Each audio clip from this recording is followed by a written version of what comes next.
New to MacBook? Let's learn a few quick tips to help you get started. First, the dock at the bottom lets you quickly open your favorite apps.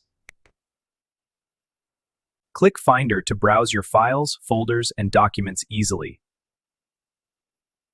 Press Command and Space to open Spotlight and search anything instantly. Just type the name of an app or file, and MacBook will find it for you. Need to customize your Mac? Open System Settings from the Apple menu. Use trackpad gestures to switch between apps quickly and smoothly. Right-click on the desktop to create folders and keep your files organized.